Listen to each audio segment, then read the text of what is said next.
Welcome to Learn to Live Stress-Free. This is Christine Wright with Dr. Robert Wright Jr., your go-to wellness coaches of www.stressfreenow.info.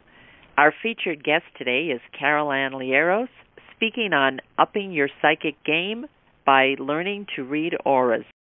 Carol Ann is an intuitive consultant, lecturer, and teacher whose major interests are parapsychological research and education. For over 8 years, she worked at the Human Dimensions Institute in Buffalo, New York, as a research subject with Dr. Justice Smith and Dr. E. Douglas Dean. During this time, she was tested and found to be 93 to 97% accurate when predicting the future.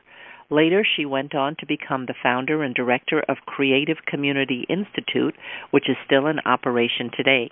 In addition, she appeared on hundreds of radio and television shows, including the national show That's Incredible.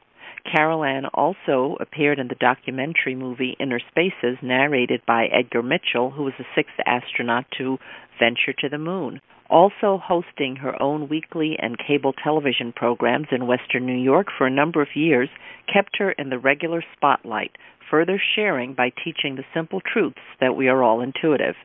Carol Ann creatively designed progressive and innovative techniques which became known as the Liaros method and successfully teaches others to use their own intuition in practical, everyday ways. Embracing this core belief attracted the interest of professionals from all walks of life and resulted in her ultimately conducting dozens of successful workshops for medical and mental health professionals, worldwide major corporations, clergy of varying faiths, spiritual growth organizations, and many other professionals over the decades. Carol Ann's work is mentioned in approximately 24 books worldwide, which includes a complete chapter in Superlearning by Sheila Ostrander and Lynn Schroeder. She is the past president of Rapid Changes Technology Incorporated, and for well over 15 years presented as a senior trainer at Edgar Cayce Center, the A.R.E. Association for Research and Enlightenment, based in Virginia Beach. Carol Ann is back on our show today, and she's one of our favorite guests, and we're so happy to spend time with her and to learn from her. Carol Ann, welcome. It's so nice to be back again with you, Christine. Yeah, Carol Ann, we couldn't wait to have you back. And audience, again, you're in for a treat. Listening to Carol Ann is like the old TV commercial with the Tootsie Roll Pop. How long does it take to get to the center of a Tootsie Roll Pop? Bite. And so, Carol Ann, the topic we have today, I think it's so wonderful because although many people are very skeptical about auras, many people have experienced it or they've seen it and they didn't know what they were looking at. Can you tell our audience, can you define, first of all, what an aura is and what it is not, and how could a person know whether or not they're actually seeing or sensing an aura? I get the feeling that some people may not actually see the aura, but they're feeling the effect of it. Yes, well, most people, when looking at other individuals, have the impression that we end at our skin. That's what it looks like to the average person. But people who can see and or feel energy know that we do not end at our skin. We have an energy that appears to radiate from the body several feet out from the body. And the aura, or bioplasmic field, as the scientific community prefers to call it, is frequencies. It's all about frequencies. And the healthier a person is physically, mentally, emotionally, and spiritually, the brighter the aura is, the wider the different layers of the aura are, and there are many layers to the aura. Now, most of the literature that I have read over the many years says that there are 7 layers to the aura. I have no reason to doubt that, although I usually only see 2 to 3 layers of the aura. And at first, when you're looking at an aura, you're seeing an aura. When I'm teaching people how to see auras in my workshop, for example, I take them through relaxation, concentration, and then I suggest to them that they slowly open their eyes and keep their eyes and their whole body very relaxed, and to look at the aura from your peripheral vision, because there's something about the rods and the cones that seeing from your peripheral vision helps you to see it more easily and faster. And to keep your eyes sort of half closed so that your eyelids and everything remains very relaxed. And then to stare in a very soft look at the aura and try not to blink, because your intent is to look at a higher, finer vibration, a higher, finer level of energy. And so most people begin to see the aura, and they get so excited that they blink, and then their focus becomes the normal focus, where we're seeing on this denser level of energy when we look at tables and chairs and each other and so on. So when we're seeing on this higher, finer level of energy, we will see this energy that appears to radiate from the body. And I will stand up against a white screen or a white background, and I usually try and wear black, so that people don't say, oh, it's a reflection from her clothes or whatever. And so then I will ask them, okay, tell me what you see. And most people will see a haze or a glow or intensification of the color behind me. Now, many people, interestingly enough, begin to see color right away, and they'll see, oh, I see yellow, or I see blue, or I see green, or whatever it might be. Now, when people will shout this out in the workshop, one person might say, I see blue. And I'll say, oh, where are you seeing it? And they'll say, well, right around your left shoulder. And someone else will say, well, I'm seeing yellow. And I say, where are you seeing the yellow? And they'll say, around your head. Because if everyone is looking in the same place, in the same layer of the aura, they will see the same color, because it isn't subjective, it's objective.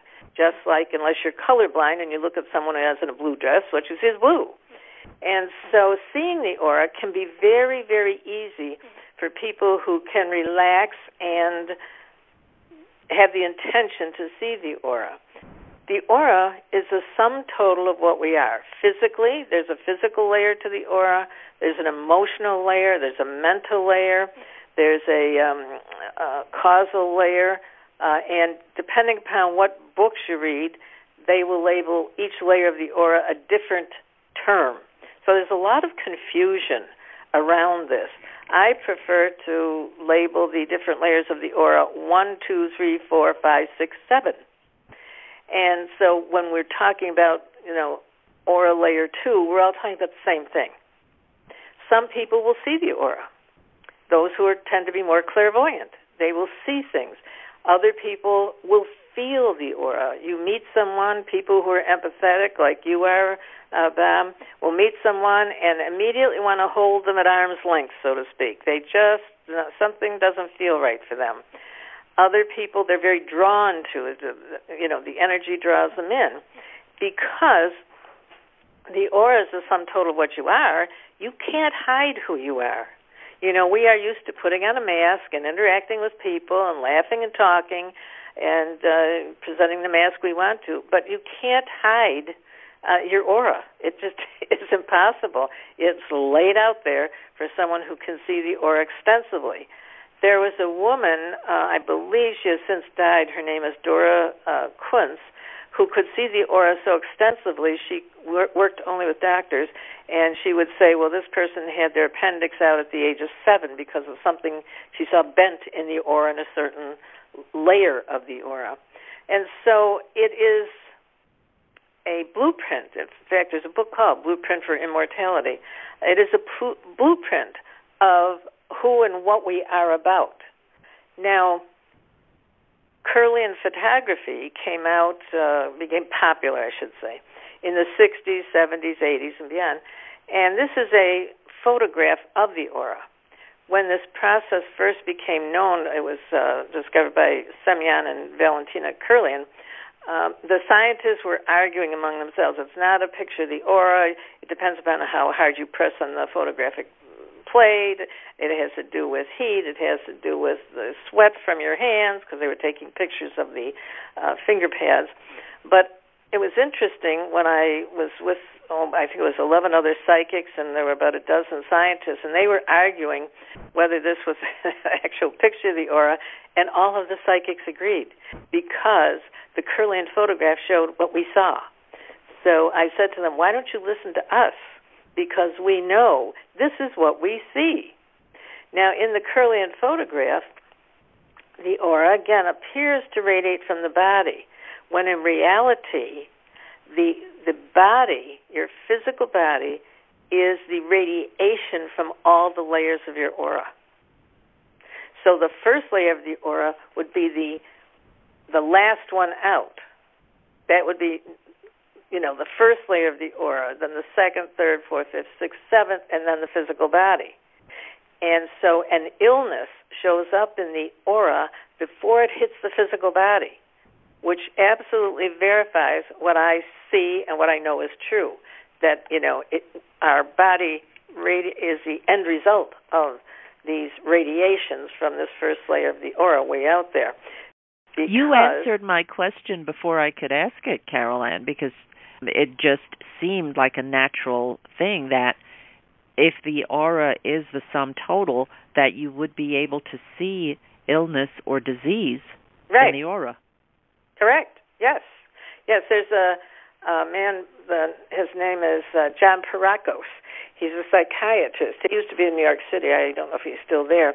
But he learned to see auras, and in his working with his clients, he could tell who was schizophrenic and all the diagnosis by what he saw in the aura.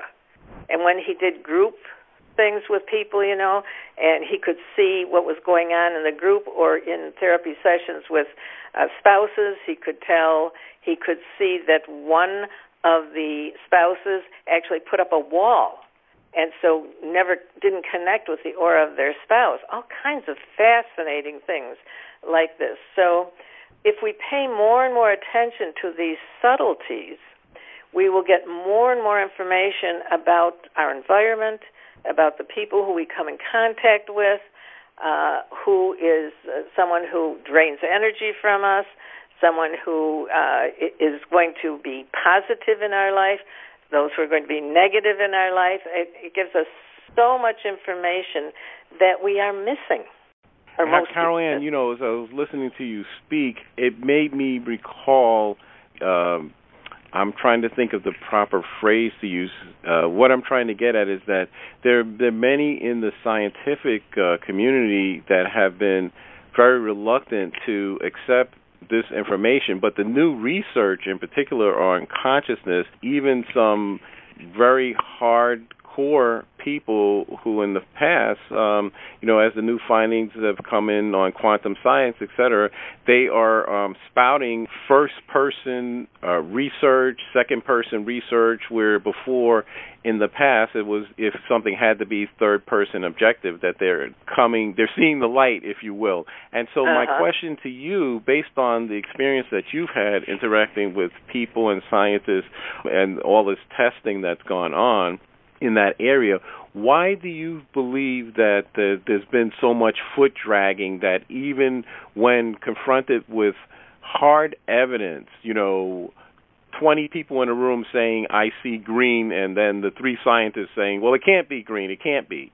Why do you think that it's so hard for some people to accept that there's this other thing that's out here other than just the physical body?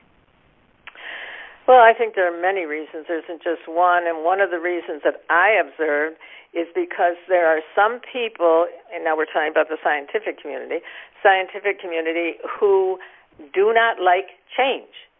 They have it in their head and their experience and their research they've read that this is how this works. And anything outside of that is wrong, it isn't true, etc. So in order to stay within their old paradigm, their old way of thinking, which is comfortable for them, and they have a lot of time and maybe, papers invested in it and so on, now they have to change their whole paradigm on not just that is blue in the aura, but what does that imply in the rest of life? And so that can be very, very threatening to many people, even outside the scientific community, that I have to change my whole paradigm. What does that have to do with the religion I have been so committed to all my life? What does it have to do with my relationships, my work, who I am, what the world is about? It makes things very complex. And so there's a certain, probably personality type out there who really likes things simple. This is black, this is white. Tell me what to believe here. I like the confines of this little box I live in. And so they become frightened by the fact that they might have to expand and change their whole view, because it changes your worldview. You never look at the world the same way again. You can't. I definitely believe that. Yeah. Well, let's continue this conversation in a moment. It is so very interesting. Audience, we'll be back in a moment on Learn to Live Stress-Free with our featured guest, psychic, intuitive, Carol-Ann Liaros. Hi, I'm Dr. Robert Wright, Jr., the Stress Relief Doctor, co-host of the Learn to Live Stress-Free podcast series. I'm an author, speaker, and stress management wellness coach. My published study is the first to show the connection between stress reduction, grief recovery, nitric oxide spiking, and the relaxation response. And my practical application of this knowledge helps you relieve the stresses of everyday life. I have the tools to dissolve your pain points quickly and effectively. Email me to find out how you can start to feel better now at stressfreenow.info/contact. That's stressfreenow.info/contact.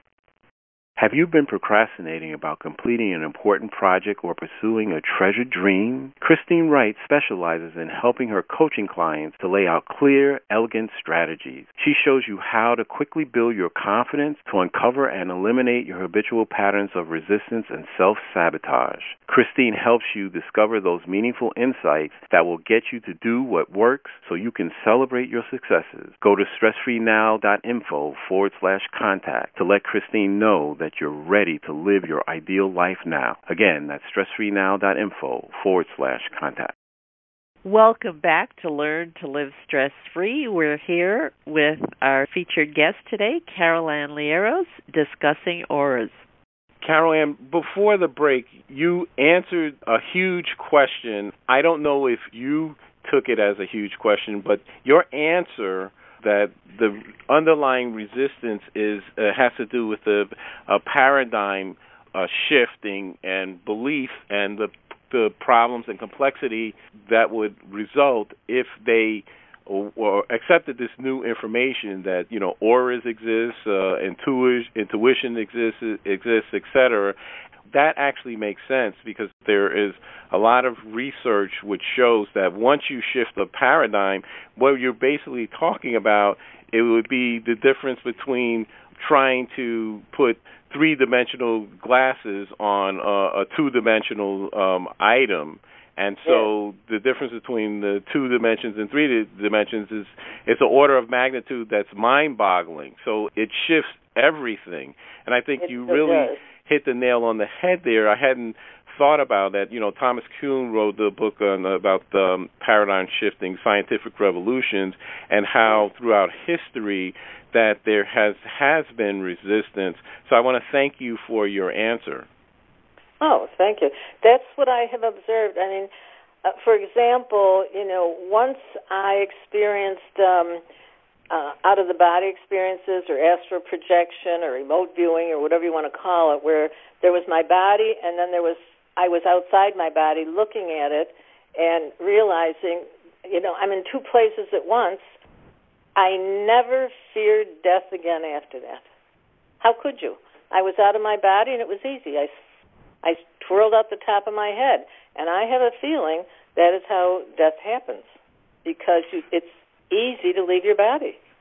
Well, Carol-Ann, it's amazing that you brought that issue up because, I mean, we're in terrain that's, for many people, it's little talked about, and I want to bring in the issue of dreams here because everybody dreams every night, but few people talk about it. And then in the scientific research community, there are people that believe or say at least, that when you have a dream, it's just the brain's way of recalibrating for the day. And then you have the other range, the Jungian perspective, which is that dreams have meaning and that there's additional form of communication. So what is your take on the connection, if any, between dreams, psychic phenomena, intuition, in terms of our everyday experience? We go to sleep. There's some philosophers which say that actually our waking state is a dream. So where do you stand on that continuum?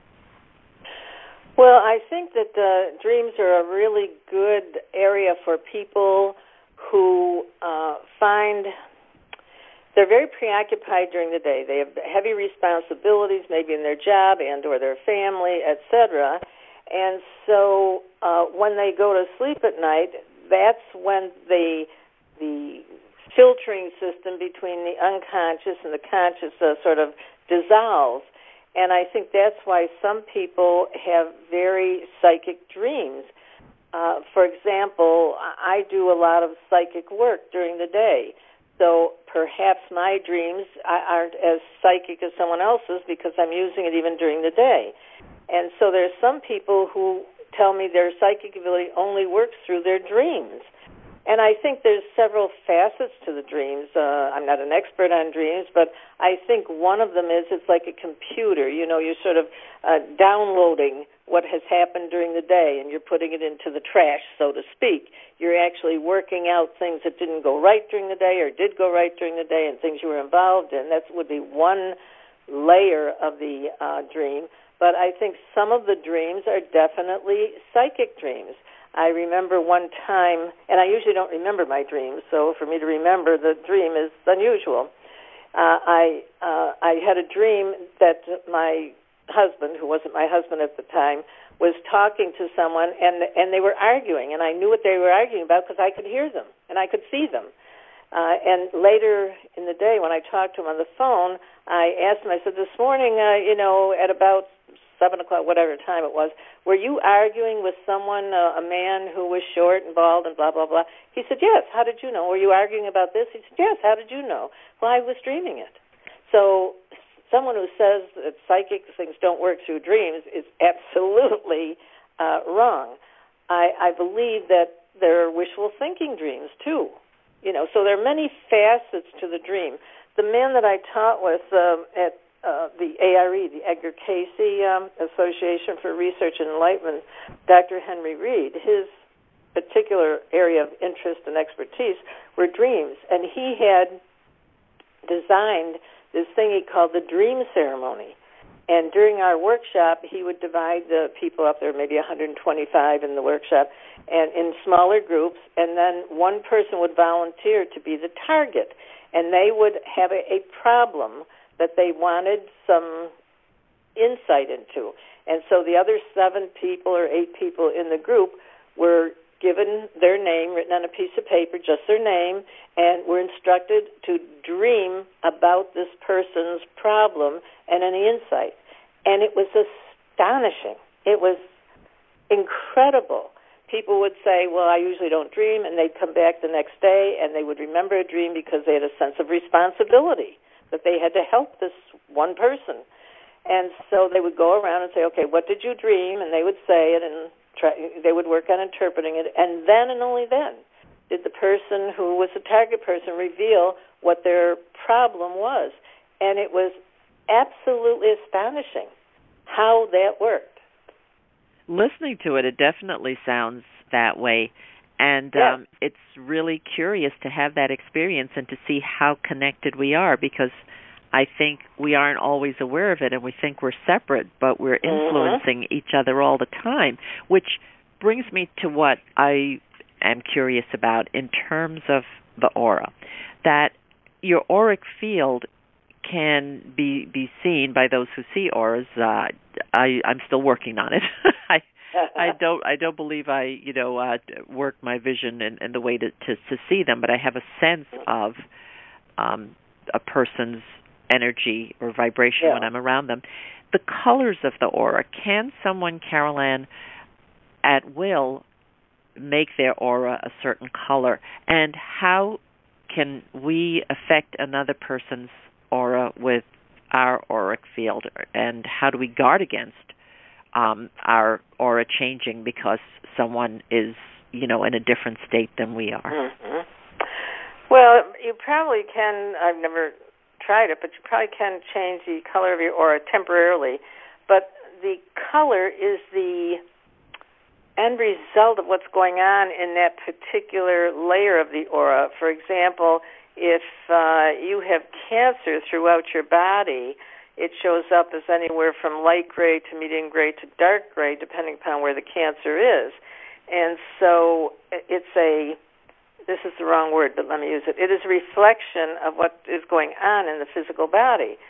If you're looking at the aura of someone who has an IQ, for example, of 50 or something like that, that aura around the head is going to be a very dull yellow because it is the manifestation of what is going on here. And yet someone else who has a very, average or above average IQ, it'll be very bright. And when I'm teaching a workshop, I can tell who is getting it and who isn't getting it, because if people are getting it, their aura, particularly around the head, will get brighter and larger and so on. And the one who's not understanding or it isn't working for them, it gets smaller and kind of dull looking because they're upset that it's not working. So the color, is very, very much an end result of what's going on with you. And the colors in the aura, too, many of them you can figure out very logically what they mean. I was so angry I saw red. Why do we say red? Why don't we say yellow? Why don't we say green? Why do we say red? Because that's the color that shows in your aura when you're angry.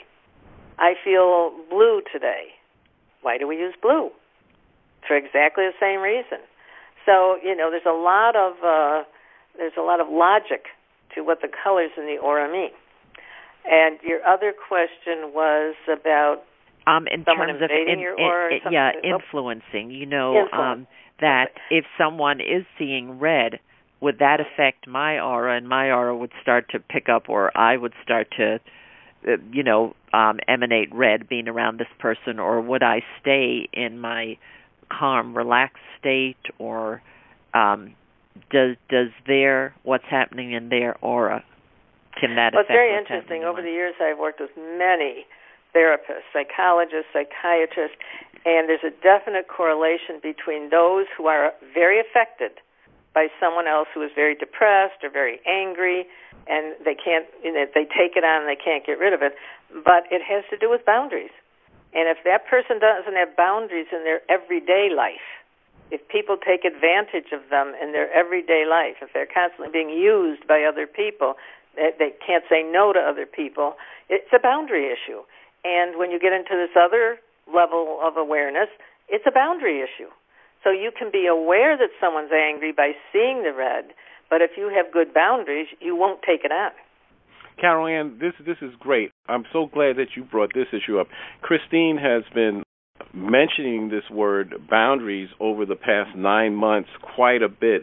What's the name of the gentleman that Henry Cloud. Henry Cloud. Can you elaborate on what you mean by boundaries? What I'm trying to get at is this issue that you raised before of intention. What I'm wondering is, if a person has bad intentions, right, towards other people, can you, first of all, become aware of that in their auric field, and then how do you protect yourself?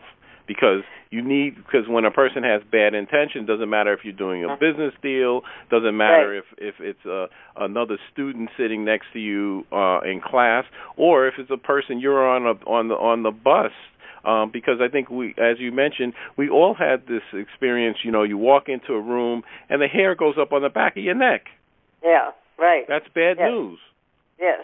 And then there are some people that you're with, and they can be talking about the weather, and you get more tired and more tired and more tired. Dr. Karagula, who was a neuropsychiatrist, she has since died, she wrote a book called Breakthrough to Creativity. And in that book, she had a chapter on what she referred to as sappers.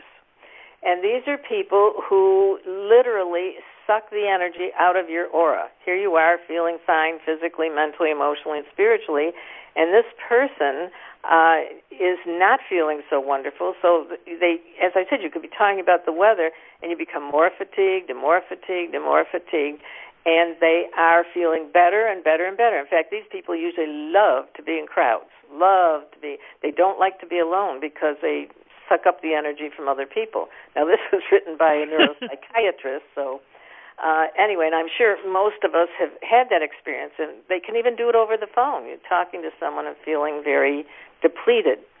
There are several ways that many psychics and many healers have said how to protect yourself from it.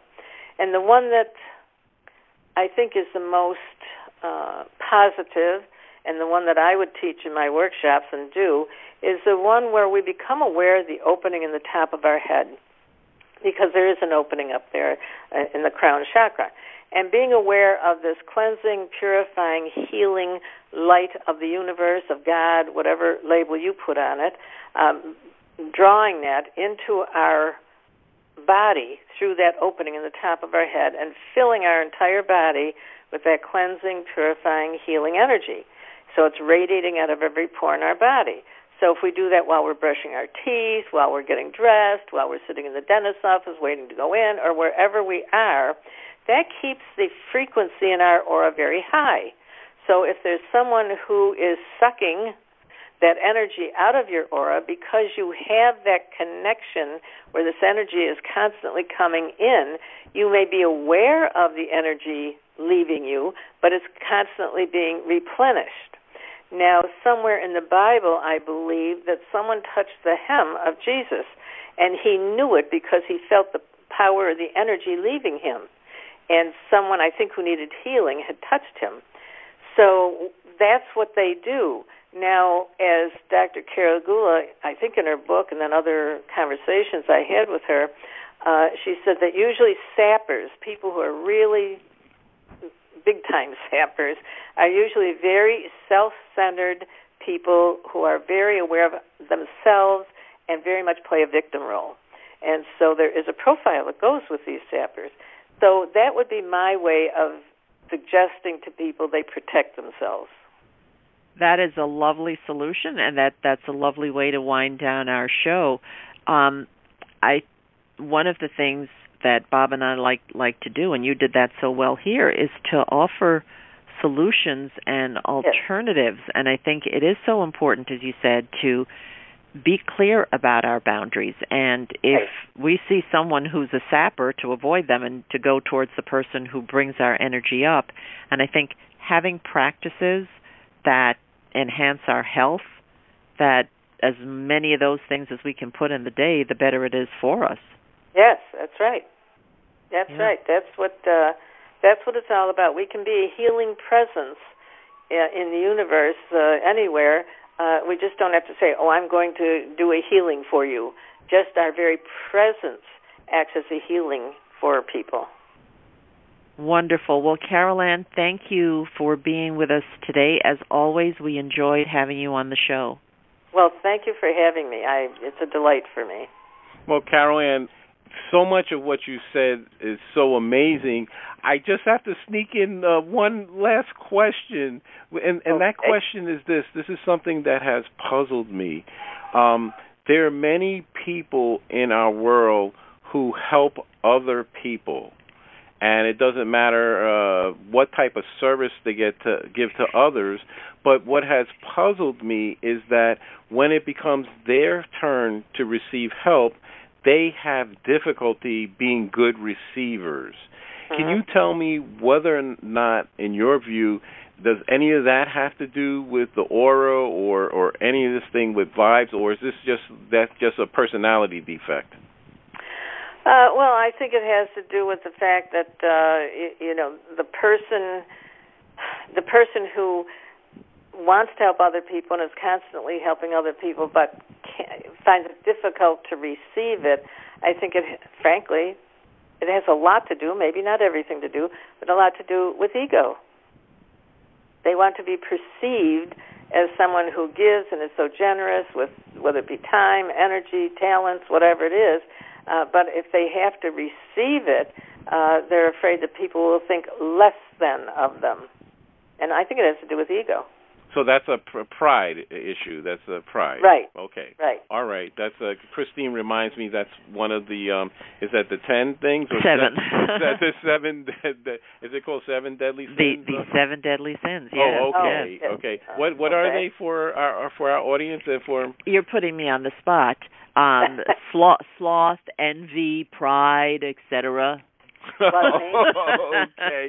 Well, Carol Ann, thank you so very much, and I want to ask you to tell our guests what you have coming up and how best they can contact you if they want to work with you. Okay, well, I have several things coming up. I'm beginning a 6-week lecture series in Sun City Center, Florida, on Valentine's Day, as a matter of fact.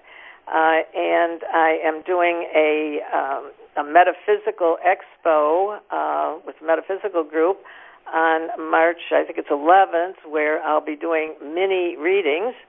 And my daughter and I will be doing a presentation at the Metaphysical Society April 19th, mother and daughter, how, my daughter will be sharing with how it, what does she say, how it was being raised by a world-famous psychic as a child. And it's quite a humorous lecture. And we have a good time doing it. So there are several things going on that people can reach me at Liaros at msn.com. They can call my office, 716-876-4414. I'm getting the 2017 newsletter together, which will also have my schedule in it of where I'll be and so on. I'll be going to California in June doing a workshop and some readings. So it will have all that in it. So any way they can contact us, we'd love to hear from them. Wonderful. Thanks so much, Carol Ann. So, listeners, you can email Carol Ann at caliaros@msn.com. Give her a call at 716-876-4414, or check her website, carolanliaros.com. That's CarolAnnLiaros, carolanliaros.com, and you will be able to check her upcoming events. Carol Ann, what final thoughts or key idea would you like our audience to take away from today's broadcast? Well, I'm always interested in helping people, or it isn't even helping people, just helping them to be aware and awareness, increase their awareness of how much potential they have. If indeed we only use 10% of the gift we were given, let's use more of it. It's very, very empowering, and I'm very aware of people being empowered. Thank you, Carol Ann. I know our audience appreciated your answer, and thank you for being our featured guest today. So, audience, thank you so much for listening, and I want to thank you for joining us today, wherever you are and whatever time zone you're in right now. Again, we always appreciate your presence and trust that you have benefited in some way from the information we delivered in today's show. We really appreciate the amazing expertise and level of authority that Carol Ann brought to today's show. So, as always, we welcome and look forward to receiving your comments. And please let us know if there are any additional topics you'd like to see us cover, or if there's a guest like Carol Ann whom you'd like us to invite back. Please contact us through our website with your feedback and suggestions. Remember, listeners, if you'd like to experience the same benefits our coaching clients get with us, including learning how you can get more results in your day and easy ways to dissolve your chronic pain, stress, and anxiety, then give us a call at 954-900-2179. Mention that you heard our Stress Free Now podcast show, and you'll receive a free gift from us. Call or email us today to see how we can help you. For Christine Wright, this is Dr. Robert Wright, Jr. of www.stressfreenow.info. Until next time, be safe and be well.